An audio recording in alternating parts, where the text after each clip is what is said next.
Doink! The Washington Hail to the Commanders. for the first time since 2005, 23-20. We've got your instant reaction right here on Ref the District. Yeah, it's Ref the District. Come on now and join us. Let's go. Greetings, salutations, and welcome to Ref the District instant reaction after a playoff victory, 23-20. A doink off the crossbar. Washington Commanders win by 3 points. It does mean Tampa Bay covers, and it does mean that my brother-in-law won himself $40. You could have won yourself some good cash if you would have head over to Bet Online. Head on over there. They've got NFL action, NBA action, NHL action. They've got it all covered in live betting. It's the #1 trusted source for betting. Bet Online, where the game starts. Getting that out of the way. Do bet responsibly, of course. But I had to hit the ad read. Now let's get to the flipping game. Washington! Oh my Lord! I really wish I would have recorded the Jaden Daniels run on third down. That might have been better reaction than the doink, stoner, the doink. Man, I don't have any voice left, and I wasn't even screaming throughout the game until that fourth quarter when I really just started really getting into it. And everything that happened, that run, we tweeted it out. We said on that third down, Jaden, period. You keep the ball in that dude's hands. He's done it all year long. And he came through in that clutch, a big stiff arm on a 260-pound defensive end, and got around for that first down, which sealed the deal until, of course, the field goal. Awesome. I can't believe we're here, Nathan. I can't believe we're here. Well, we're not the only ones here. We've got a full chat going on right now. JG, Scooby, Locked on Law, Doug, Tommy T, Uptown Dre, Dominique, Clifton, Darnell, Blake. We've got everybody in the house. John T, a bunch of other people. We appreciate everybody jumping in here on our NC reaction. It is a late night, but it doesn't matter. Washington finishes the game with a winning field goal, a winning drive. That second half, Stoner, was amazing. And we're going to get down to break down the whole game here. Of course, that we'd like to give you this right afterwards. By the way, this is the first playoff onesie ever since 2005. I've had one. You had one then? I've had one since then. Okay. This is the first time I've been able to win. Actually, I was talking to EP today. This is actually my first Washington playoff game in the United States as an adult. Yeah, you're right. As an adult. Right. I joined the Air Force. Game or playoff win? Playoff game. Wow. Yeah, I joined the Air Force in 2003. 20, you weren't here, right? Yeah, I was overseas for 2005. I was deployed for 2012, and I was overseas for 2020. I have not been stateside since being an adult. Fantastic. I was thinking about that today. It's amazing. I'm almost in tears, Stoner. And we talked about this on Wednesday show. Of course, we stream live every Wednesday. You can catch us here on YouTube, 7:30 Eastern. We talked about how this time it felt different. It felt like Washington. This was our time. It was meant to something. Gus Bus. Yeah, both times overseas. Mm-hmm. Most of my career has been spent overseas. My Air Force career was spent overseas. I just very emotional over this because this is just, it felt different, Stoner, right? Like this whole time, this whole buildup, I was anxious. Let's talk about before the game, Stoner. I was like getting nervous. I was just like, I didn't know what to do because I was like when Taylor Heineke was against the Bucs a few years ago, it was just kind of like, and it's kind of like you're playing with house money then too. You're a losing team. You're playing at home. You're playing with a guy who was sitting on his sister's couch. And it was just, it just was different. And now all of a sudden, like we're playing with a rookie quarterback, a first-year coach here in Washington, a first-year executive. You're playing with some just fantastic people. And it was different. And TJ, no shame in this. TJ saying, not at all. I cried. It's just emotional. I got anxious before the game, Stoner. How were you before the game? Yeah, it was a long buildup because it was a Sunday night game. So we had to wait all day. We had to watch a couple other games that weren't really great games, or they were blowouts. Washington was the first road team to win a game, the first dog to win a game so far this week in the playoffs. It had been chalk so far. It had been easy wins for all these teams. But you're right. You feel different about this team. You still have the nerves, but we've said it forever. This entire year, Nathan, maybe since week 4, week 5 or whatever, but especially in the later part of the year, if you've got Jaden Daniels back there, then you have a chance. With 5, we're alive. With 5, we're alive. And that's how I felt going into this game and this whole buildup is I felt like they absolutely can do this simply because of that guy. This team has so many warts. They can't run the ball. They can't protect Jaden. They can't stop the run. They've got no superstars outside of Terry McLaurin to make game-breaking plays. And yet, if Jaden Daniels has the ball at any point, you've got a chance to do something special. And he proved it this entire game. He was awesome. And that's the buildup, Nathan, that we had going into this game is that you felt like, yep, this is going to be different. They might not win. We were kind of on that point where they might not win, but you knew you had a chance. You knew anything was possible as long as Jaden Daniels was playing quarterback for Washington.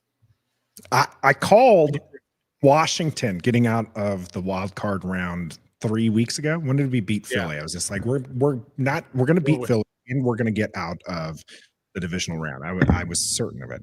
Especially once you beat Philadelphia, I was like, we're going to win. Now I was wrong about Philadelphia losing the first round, but that doesn't matter. Washington held up its end of the bargain. The only road team so far in wild card round to win on the road. Jaden Daniels, the first rookie since who was there's Mark Sanchez and I didn't hear all of them. There's 3. Jaden Daniels is only the third. So it's Mark Sanchez. Roethlisberger, maybe? I don't know. No. I didn't. Mark Sanchez was the first, and there was somebody after that. So I heard him talking about it. Yeah, only the third rookie quarterback there to win a playoff game on the road. And just a rookie quarterback on the road. Okay, rookie on the road. Rookie on the road. Not just a rookie to win. Not just a rookie on the road. Gotcha. It was Mark Sanchez, somebody else, and Gus is saying Sanchez, Flacco, and was Flacco a rookie when he won on the road? And it doesn't matter. It doesn't matter. Jaden Daniels won today. Jaden Daniels. First half, Stoner. Yeah. Finished in a 10-10 tie. Yeah. And I don't know about you, but I felt pretty confident. We're getting the ball to start the first half. Second half. We're getting the ball to start the second half. I'm feeling pretty confident about how things are moving. I was a little worried about one thing, and I asked Trev this on Wednesday, Stoner. You weren't around. You were coming back from your family trip. I said, are we putting too much pressure on Lattimore? Because a lot of people were saying, well, if Lattimore just covers Evans, then we've got this in the bag. Yeah. And I just hated that sentiment because I was so worried that we're putting too much on Lattimore, a guy who missed a lot of games this season, struggled with a hamstring injury early on when he returned. Yeah. And he was abused there in the first half. And that was probably my only concern was, well, what are we going to do? Rushing defense did fine on Irving. Sure. But Evans was getting his way against Lattimore.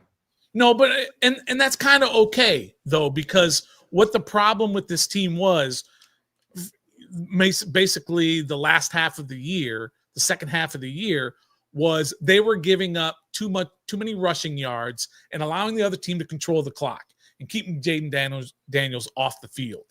And they didn't do that in the first half. They had most of the time of possession. They had basically 18-12 in the first half, and they were stopping the run.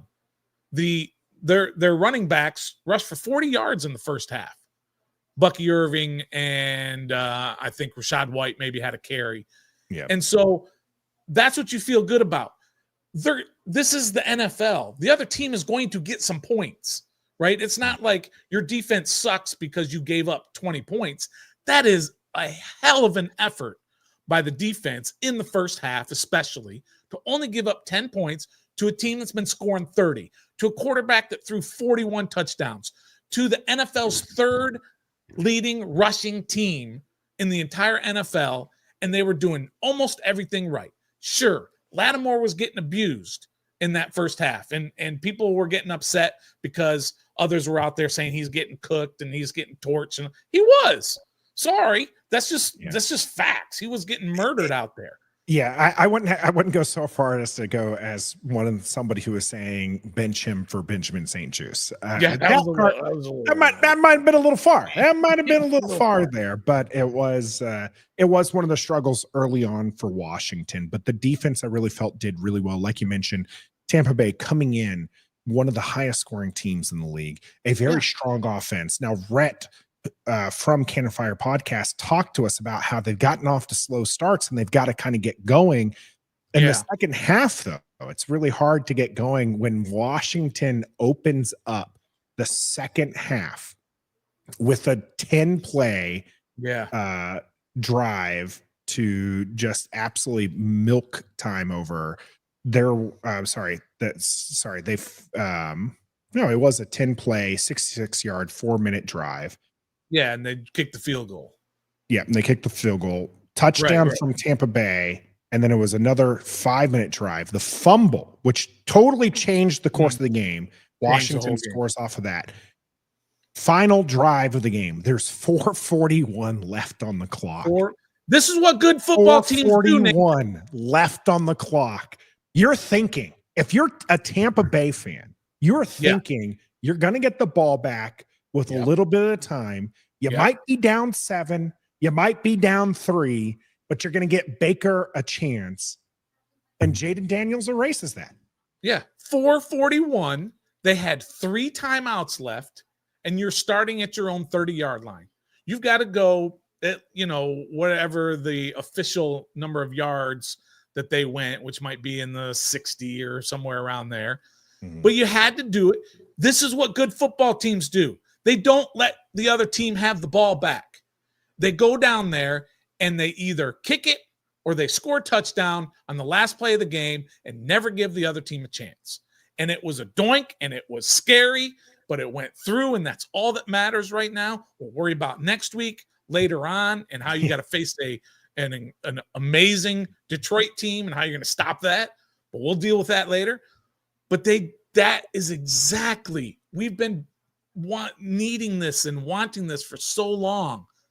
Just take the ball and don't let the other team have it and end the game right there. And they did that because of Jaden Daniels throwing darts on third down.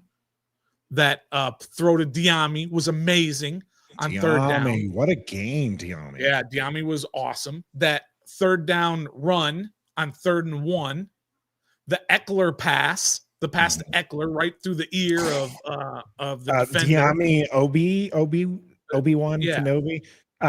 His name is. I don't care about it. Doesn't matter. He's fishing this weekend. Amazing final drive, and they just did. Did they turn the ball over, Nathan? No. Did Washington turn the ball over? Many? I don't know how many penalties they give up. 1 sack for 0 yards. That was when penalties they had. Jaden ran out of bounds. Penalties, they had 5 penalties for 5 penalties. Yards. You're not going to go through a game and have 0 penalties. A couple of them might have been crucial. The Lattimore stuff in the end zone was crucial, but they only had 5 penalties, 0 turnovers, 1 sack, and which, by the way, lost 0 yards. Yeah, exactly. That's what I'm saying. It was he got chased out of bounds on one of those and got back to the line of scrimmage. They played an almost perfect game in the playoffs.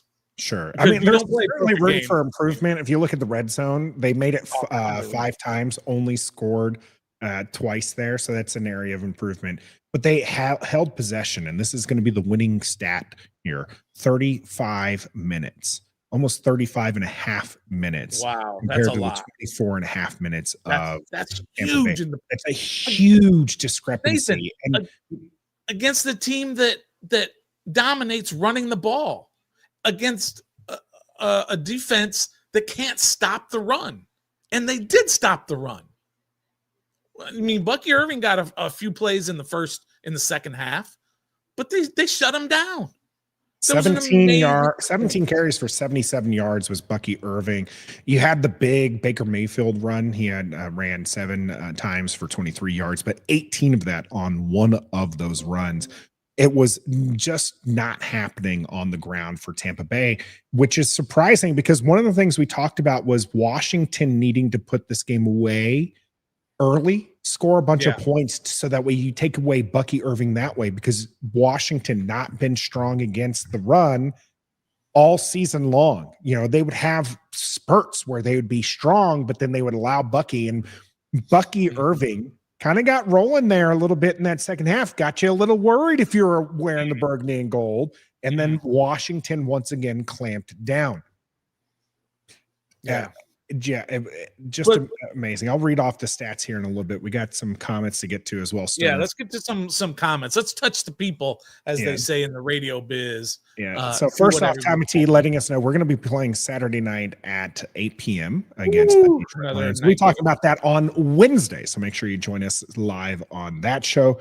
We got Captain Obvious.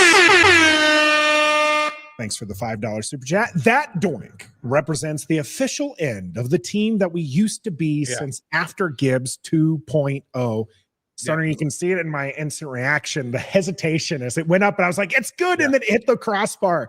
And I was just like, for a moment there, I was just like, oh God, it's happened again.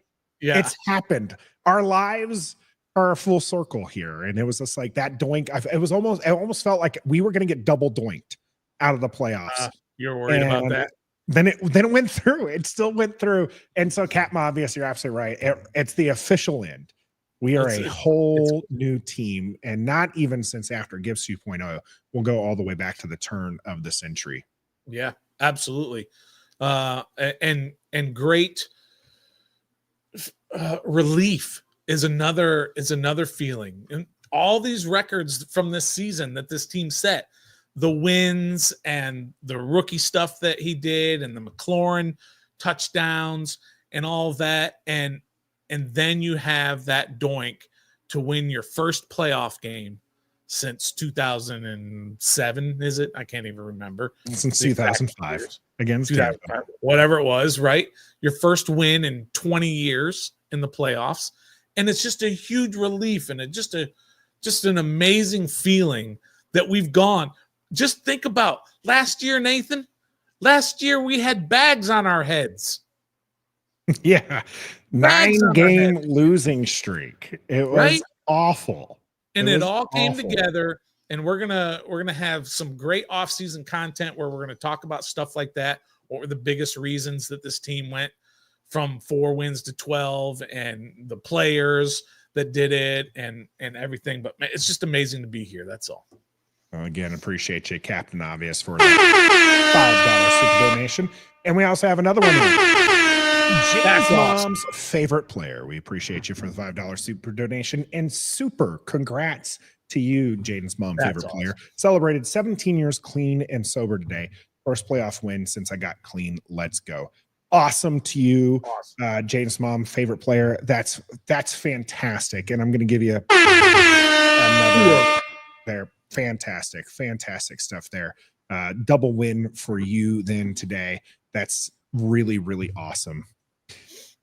You asked for it. Props at imperfect in offensive line. There was issues, but they held when they needed held. They held when they needed to hold, and they got things going. Not a whole lot on the ground today, Stoner. Jaden Daniels leading rusher for Washington, 13 carries, 36 yards. Not even a good average as far as his rushing is concerned, but it was the key moments. Austin Eckler, 8 carries, 27 yards. We knew he was going to factor into it. Brian Robinson, 10 times. look at the difference between this game and the game against Dallas. We called it out. 18 carries against Dallas. And I was like, that just seems on purpose, Stoner. That just seems like they didn't want to show much. Well, they ran 33 times today. Yeah. They were not successful. They were not successful. For the record, by the way, Tampa Bay, a very good run defensive team. Sure. Washington wasn't giving up, though, on the run. They continued even on a 2.5 average. What did you think about the offensive line in that run game? Yeah, I mean, listen, you don't have to be great running team to be successful. You do have to attempt to run at a certain percentage or at a certain rate. They ran the ball 33 times, and look at their time of possession. The 35 minutes of time of possession, 35 to 25.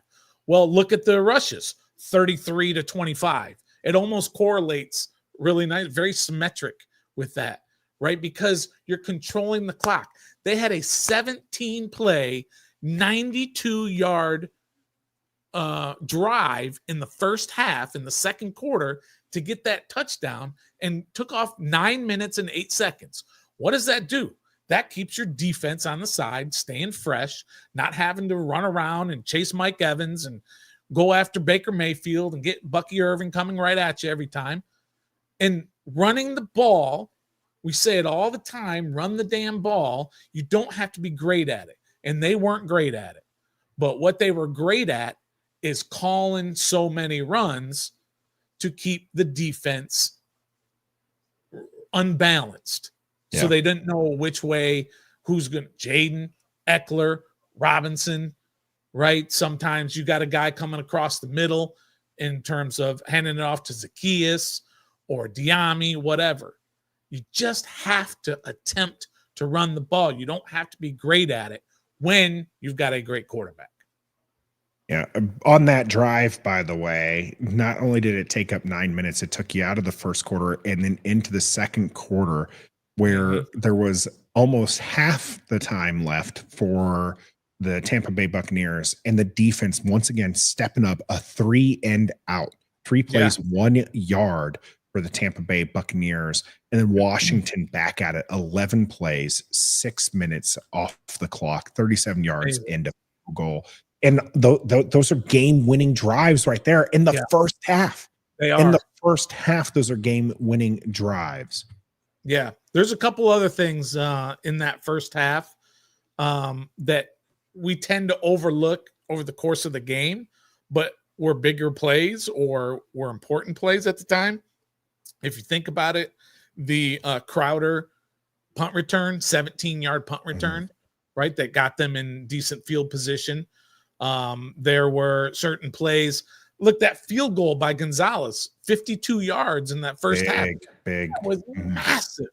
A massive field goal for his confidence, for the team's confidence, for the fans' confidence, for sure. So plays like that in the first half, you end up 10-10. You have the time of possession advantage. You have the rushing advantage. All of those things. You feel good going into that third quarter. And then you get out in that third quarter, and you have that drive where you go down and you kick the field goal, right? You have Cliff having an I formation with Mariota under center and Jaden Daniels as the tailback and Brian Robinson as a fullback. We haven't seen that before. Pulled that out. That was amazing. They brought it out a second time, but that time it was all for show. They were like, we'll see if we can get him to jump off sides there. Marcus Mariota laughing on his way back to the sidelines after that second time. Yeah, Diami's out there trucking dudes on the outside after making a catch. One heck of a game. Yeah, and I've always thought that guys like Diami and Zacchaeus, they'll make plays. They're going to be open. Can the quarterback, first of all, have enough time to find them? Can he find them, and can he deliver it? Those guys are open, and Diami's open. And that's why he was getting the ball, because they were also concentrating a lot on McLaurin. And McLaurin was getting his too. He was having a good game as well. But yeah, Diami was great. They did Collinsworth and Tirico were talking about it, Nathan, that I thought was a real good point and we've talked about it as well. And Dan Conference says we like the chaos of a fourth quarter. We thrive in that environment. And they were given the opportunity of that environment of having the fourth quarter on their shoulders and thriving. And they did just that. Yeah. Man, that was awesome to watch this team. Speaking of the chaos here, Jack Straw mentioning another game we didn't punt. I didn't realize that. It took me a moment. I was like, wait a minute. You're right. The only time we ever saw Tressway out there was holding on the kicks.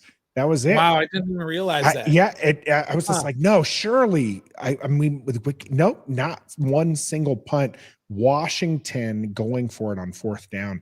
It's kind of where they solidified their identity. And we asked a lot of people through some of our social media channels, did you agree with going on it in fourth down? Of course, when you finish the game with a victory, everyone now is going to be saying, oh yeah, it was a great idea.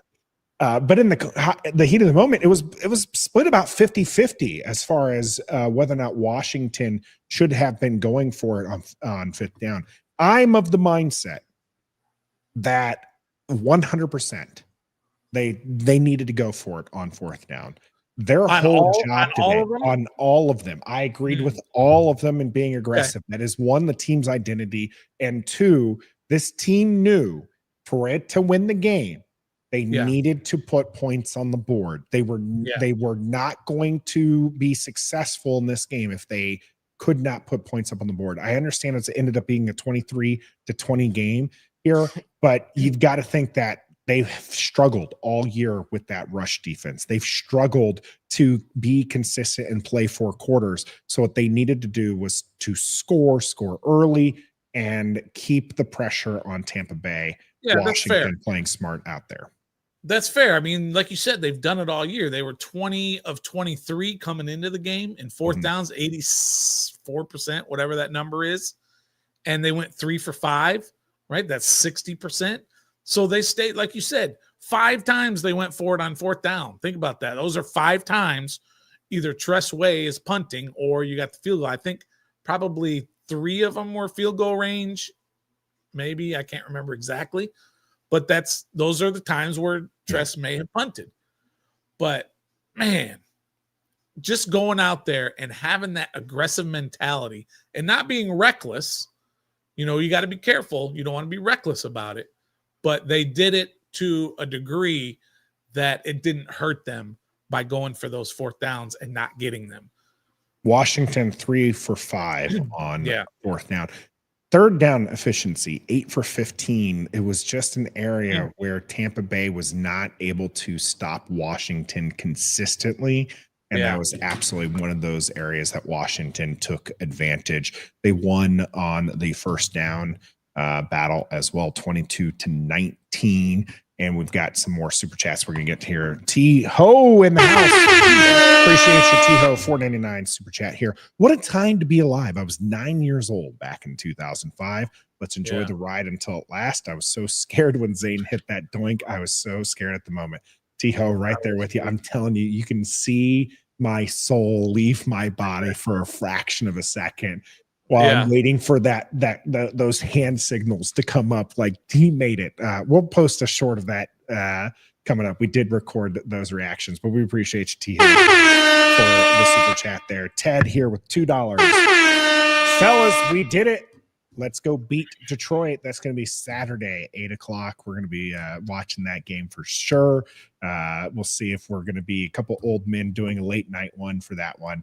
I feel like we have to throughout the playoffs, but you got to have an instant reaction there for sure. Yeah, I mean, it's going to be a little bit late when we do it on February 9th, right? Don't the Super Bowl, doesn't that usually go? Yeah, it's going to be a bit late. It's going to be late. I tell you what, Stoner, if we are when we're in the Super Bowl, I will absolutely be calling on us to do play-by-play. And live commentary for that. Oh, yeah, we'll do that. 100%. We'll have to do it. I almost pulled the strings to get it done this time for this game. Unable to really get things going for it, but that's no one's fault. So there's a couple other things in that fourth quarter, right? When it was the fourth quarter, Tampa was up 17-13, right? And Tampa, when you look at it, I like to do this. I like to look at it from the other side, the perspective. Tampa's going to look at it and say, we gave this game away, right? Washington did not force the fumble, right? That was just a timing mistake between Baker Mayfield and Jalen McMillan. But they were opportunistic, jumped on the fumble and recovered it and scored a touchdown off of the drive, right? So that was a huge momentum shift in the game. And then when they had 3rd and inches, when Washington's up 20-17 with 5 minutes to go in the game and they're in field goal range and they had 3rd and inches and they botched the snap, which allowed Washington to get in there and bring down Bucky Irving for a loss.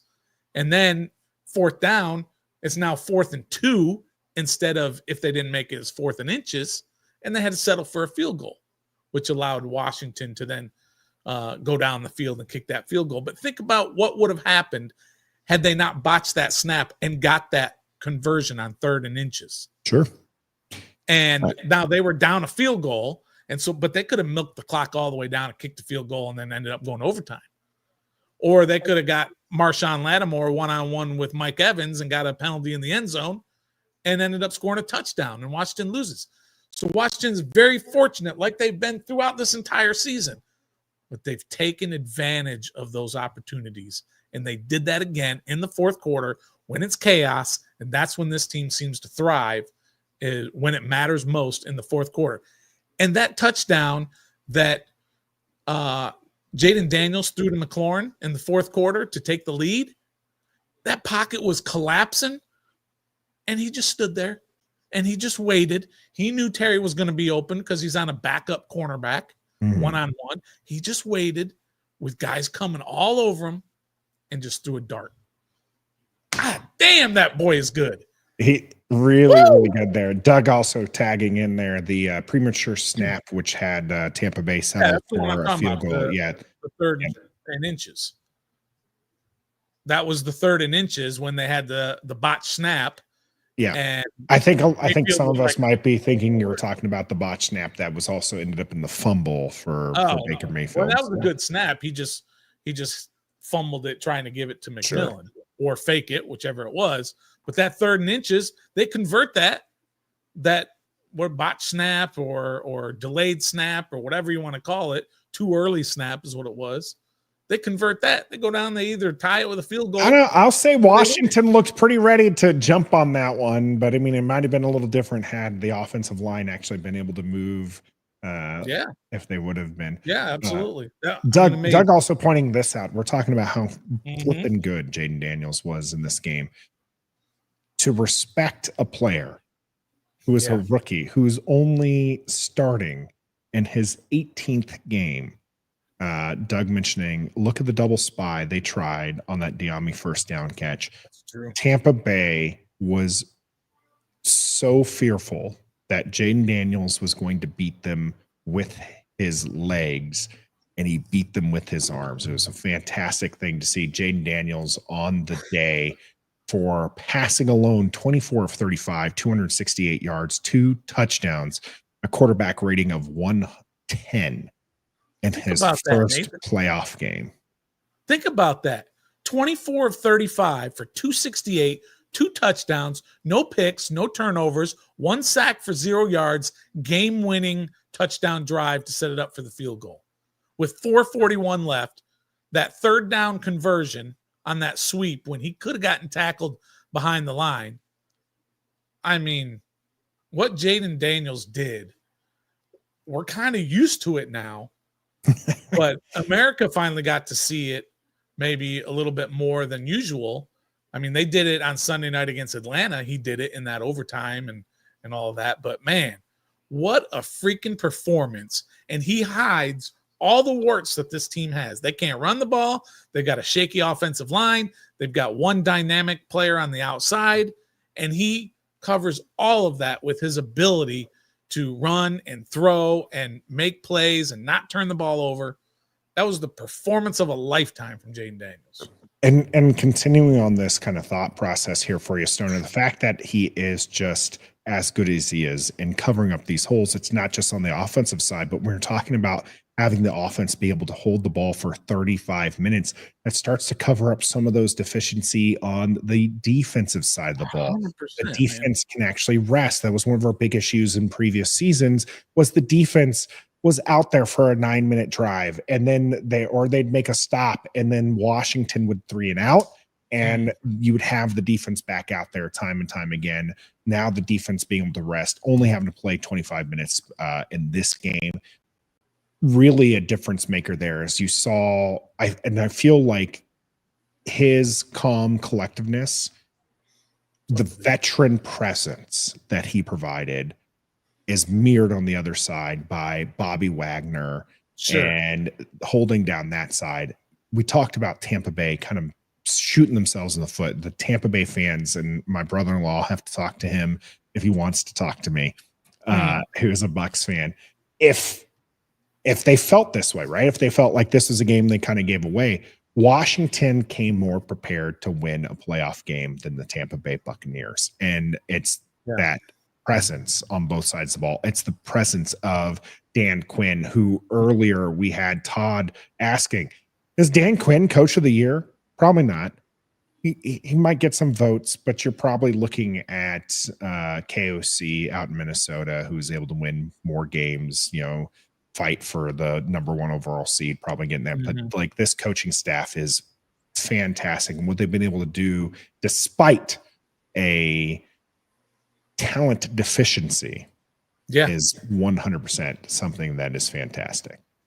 Yeah, make sure you get them likes up and hit that subscribe button if you are not a subscriber yet. But look, the coaching staff for Washington outcoached the coaching staff for Tampa, and that's an experienced staff over there. Maybe they're offensive coordinators in his first year, but Tom Bowles has been around the block.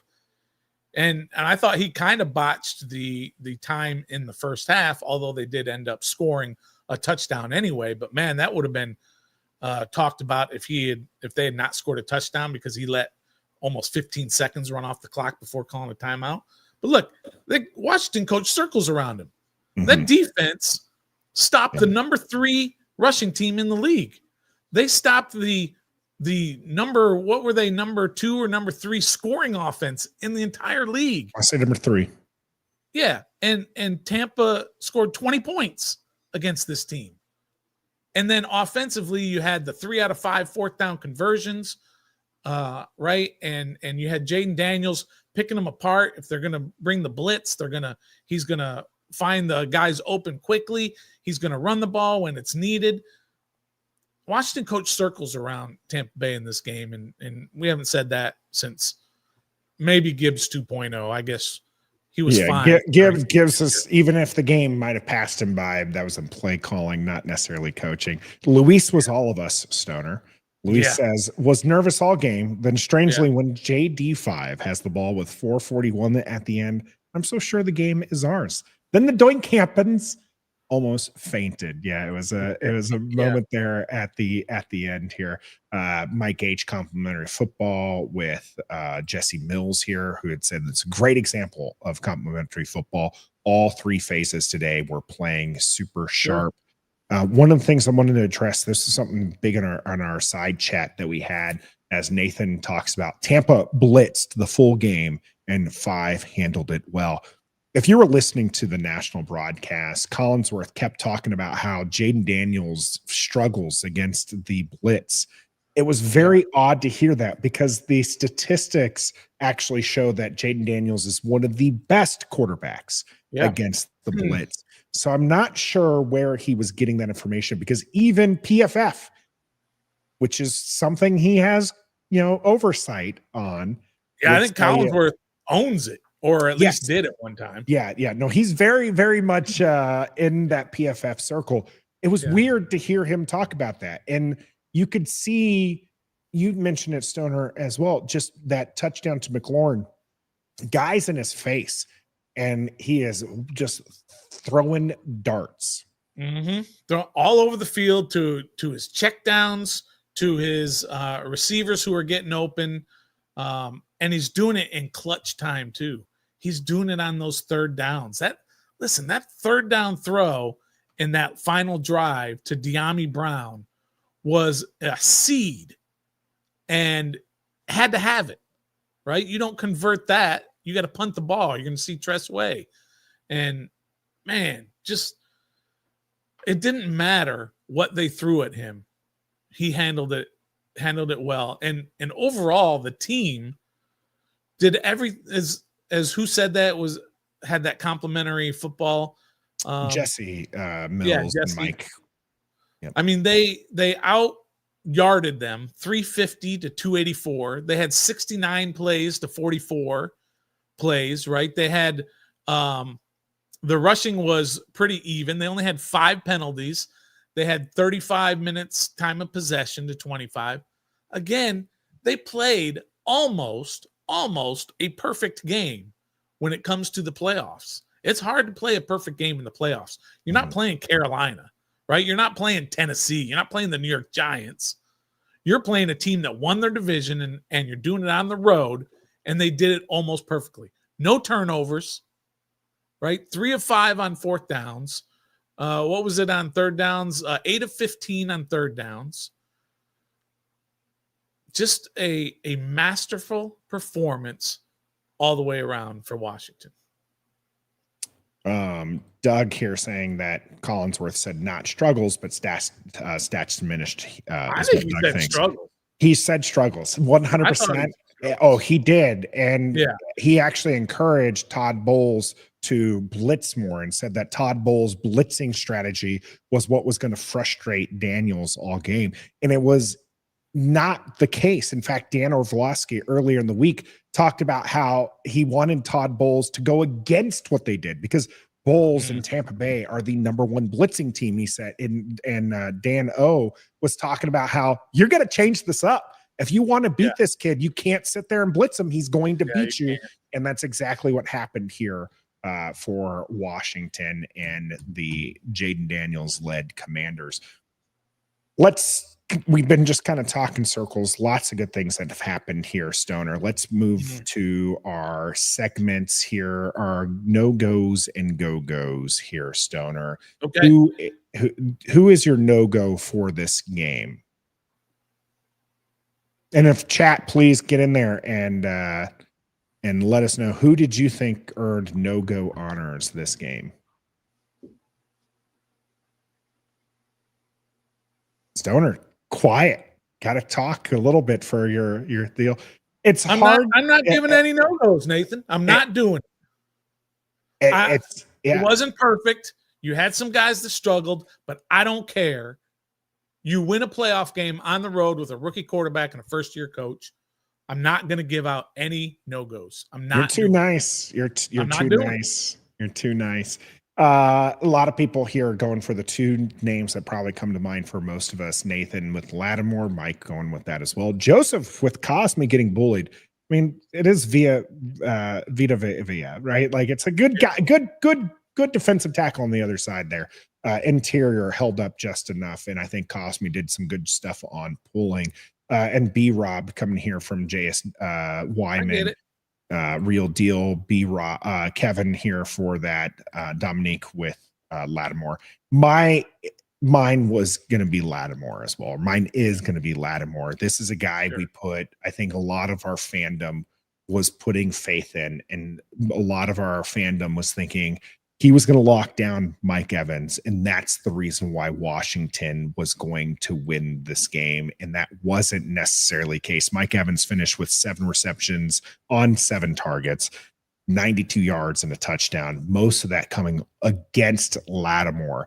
Lattimore was allowing Mike Evans to get into his head. Now, historically, Lattimore gets into Evans' head, and it works in the defense's favor in that regard. I don't know what's going on with Lattimore. I feel like he's going to be fine next season. I don't know if it's the hamstring this season. I don't know if it's whatnot, but we saw this in Philadelphia before he had to exit the game. A.J. Brown was having his way with Lattimore, and hopefully as he gets comfortable with this defense and he gets healthy, we're going to see the Lattimore for the reason that we traded for those. But that's going to be mine. But rusty, all that, still in the game, playing the game, have to get there. And what did he do in the second? What did Evans do in the second half? So he had 5 for 66 in the first half. Yep. Right. And he ended up with 92. So he had 26, maybe 3 for 26. Two catches for 26 yards. Yeah. Yeah. So look, they stepped it up in the second half. If they were doing, now we saw a little bit of St. Just in the second half, but look, he was out there fighting, and that's all you can ask for when you're getting manhandled like that. Just keep fighting, man. Just keep fighting. It was Joseph here, by the way, saying no go with Zane Gonzalez almost giving me a heart attack. That was close. That one was close. All right, let's hear about your go-go. And remember, for our viewers here, the go-go is separate from your player of the game, don't sleep player of the game. So who is your go-go, Stoner? Lots of options here. Please don't take all of them by a string of names before you give me your person. Oh, okay, I won't do that. But listen, I'm going to do separate for player of the game, right? Obviously, for the Don't Sleep Energy player of the game. My go-go is Joe Witt Jr. And I've talked about it this whole time here. Joe Witt Jr. dialed up a defense. Let's not forget that Washington's rush defense was 30th in the league. 30th in the league. Think about that. There are only 2 teams that are worse than Washington stopping the run. Tampa Bay was 3rd in the league in rushing the ball. And he held them to a total of 100 yards. And 101, I think, is their total rushing yards for the game. That's amazing. You hold a team who has a quarterback who has 41 passing touchdowns. You have a team that averages over 30 points a game, the 3rd most in the league, and you held them to 20 points at their home field. Joe Witt Jr. deserves a ton of credit for what he did to this Tampa offense and holding them to 20 points and 100 yards rushing. So he's my go-go, Joe Witt Jr. Fantastic. And you're right. And even though when you're looking at the stats of Baker Mayfield, 15 for 18, 185 yards, 2 touchdowns, rating of 146. An unfortunate fumble by him on the botched handoff there. 7 carries, 23 yards on the ground. Like, this defense came to play, and it did its job in playoff football. By stopping the run, Nathan, they allowed or they didn't allow Tampa to control the clock and control the possessions and keep Washington's defense out there longer. So Baker's going to get his. They decided they're shutting down Bucky Irving, and they're going to let Baker beat them. And he was for most of the game, but only 18 attempts. They limited, because the offense was doing well. They limited possessions and limited plays. Great job by Joe Witt Jr. Yeah, you're convincing a lot of people here that Joe Witt Jr. is the go-go. There's several others here. Dyami Brown, fantastic game today. Awesome. Tied both Terry McLaurin and yards and a touchdown today, 89 yards and a touchdown. Dyami doing it off of 5 receptions on 5 targets. 100% catch rate today for Dyami Brown. Trucking over a dude. So they had 12 for 178 and 2 touchdowns between McLaurin and Dyami. Yep. That's 7 for 10 there for Terry McLaurin. A lot of people loving Zane Gonzalez is here. Bank shot. Sure. Running that extra time off the clock is what Drew says. Yeah. It was just, you just need a few extra seconds off. So he just wanted to make sure it didn't go in right away. Drew, absolutely. Heart attack there for Zane Gonzalez. Definitely one. I am going to give it to Dyami. I think Zane Gonzalez is an excellent choice. Game-winning field goal there, 50-plus yarder for Zane Gonzalez. That's his job. And not that it's not Dyami Brown's, who's my go-go for this game. But it's something we always talk about. Who's going to step up next to Terry McLaurin? You've mentioned it several times, Stoner, this show here, this instant reaction. You have Jaden Daniels and Terry McLaurin on the outside. You have no other superstars, no other stars, no other studs. You can talk about Austin Eckler. Nobody that has to be game planned for. Nobody. You can talk about Austin Eckler. You can talk about Brian Robinson running hard and all that kind of stuff. Those guys those guys can be good, but they're not, like you said, somebody game plan. So who's going to step up on this offense outside of Jaden Daniels and Terry McLaurin? And today, that person was De'Ami Brown. He was called upon and he answered in a big, big way. Washington does not win this game without De'Ami Brown playing what I will say is the game of his career. This earned him a paycheck. What other game? The 2-touchdown game from Carson Wentz all the way back in week 3 years ago? I mean, that was pretty good though. It was like 2 touchdowns for 100 touchdowns on 2 yards. It was like one. It was an impressive game, but you're right. Yeah. This was more important, obviously, and he did step up with 5 for 5 targets and 89 yards and that touchdown. Yeah, it was big. He'd stepped up. They needed him to step up. That's also, by the way, the brilliance of Jaden Daniels is that he's going to get Noah Brown paid. He's going to get De'Ami Brown paid. He's going to get Olamide Zaccheaus paid because of his talents by himself, because these are all guys we didn't think De'Ami Brown was going to make the squad coming out of training camp. That's how good Jaden Daniels is making his receivers look. Yeah, good stuff there. All right, now to our Don't Sleep player of the game. You can head over to don'tsleepenergy.com. Use the code DISTRICT. Get yourself 10% off your entire order. That includes their original beverages, sugar-free beverages, their sugar-free their energy shots, and their fantastic gear. In fact, they have a new limited edition item out there for you, and you can use District. Get yourself 10% off. Support a local business, DMV located, good people over there, and Don't Sleep Energy. It makes you great. Who is your Don't Sleep player of the game, Stoner?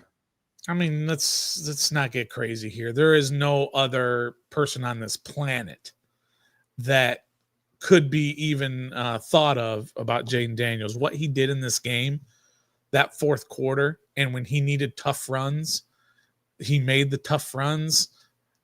Here's a stat I just found. On 3rd and 4th down, he dropped back 15 times on either 3rd or 4th down. He dropped back 15 times. He was 9 of 15 for 108 yards and 2 touchdowns on 3rd and 4th down. How ridiculous of a stat is that? He's doing it when it's clutch. As I said, he's getting other guys paid. We were crying. Remember when Noah Brown went down and we started crying about, oh my God, how are we going to place Noah? It's Noah Brown. I wasn't crying. That's how good Jaden Daniels is making these guys look. And he just does it week in and week out. He did it again. This week, we all said that when it comes down to the fourth quarter, that he's the guy. Think about the last 5 weeks, if you include this game. The last 5 weeks and what he's done. That game in New Orleans, which they won by stopping a 2-point conversion. Then you had the game against, I don't even know if I'm going to be able to do it in order, but you had to get the game against Dallas. Now, Mariota did that in the end, but you had the game against Atlanta when he took the team down in the overtime, right down the field. And then in this game, in the fourth quarter, with 4 minutes and 41 seconds, the other team's got that tough defense over there, and they've got 3 timeouts, and they never touched the ball again because Jaden Daniels wouldn't let them. He is the greatest thing to ever happen to this organization, and he's played in 18 games. The greatest thing that's ever happened on the field to this organization, and he's played 18 games. Hard to argue. Not going to go against you here. Jaden Daniels by far here is the player of the game. A lot of people agreeing with us, even Gregory saying never picking against Washington as long as 5 is playing. Jesse Mills, Jaden stiff arm on a dude twice his size was amazing. We are going to see that on replay. That run to secure first down and drain the rest of the clock we are going to absolutely see that on Amazing. loop all week long. Fantastic. Nathan, we're going to be doing like the top 5 plays of the year. And I've kind of had in my head what the top 5 play. I mean, I got to figure out where to put that play because that goes up there. That goes way up towards the top. You got Hail Marys and you got the play to Terry and you've got the touchdown to Zach Ertz and against Atlanta. And you've that's just got the 5th game-winning drive in 4th quarter or overtime for Jaden Daniels. And you're talking about a top 5. That might be there. That's it. Those 5. You just got to figure out which one it is. Insane, man. Yeah. Mike here, I think it was Mike had said, I still think they can unlock another level with this Cliff offense. Yeah, Jaden Daniels is elevating this offense. And if you start giving him a couple more skill players, this offense is going to be really good. Give him some more offensive help on the line as well. By the way, shout out for somebody went against the norm here, by the way. And it was TJ, player of the game, Bobby Yellow Jacket. Bobby was good, man. He was good. The B swags in the chat. I forget which play it was, but he came up big that was today. The fumble recovery. Yeah. Yeah. At the end of the it was right. Yeah, it was getting there. So towards the end of the game. Yeah. Mike H is the doink in the top 5. I don't know, but it's we'll see. There's gonna be more moments going up against Detroit. Sean in the chat trying to troll us there. It'll be fun times. We'll be live Wednesday to talk about that game. Make sure you check us out. And of course, we'll be live afterwards. I'm Nathan. That's Stoner here for Ref the District, brought to you by Don't Sleep Energy and Bet Online. Catch us Wednesday, 7:30 Eastern here on YouTube and Facebook. We'll have some YouTube shorts, some community posts. Make sure you hit that like button, subscribe to the channel. And if you're listening to us on audio, make sure you leave us a rating and review. And until next time, bring on that punk Ben Johnson and the Lions. Let's go. Be a fan.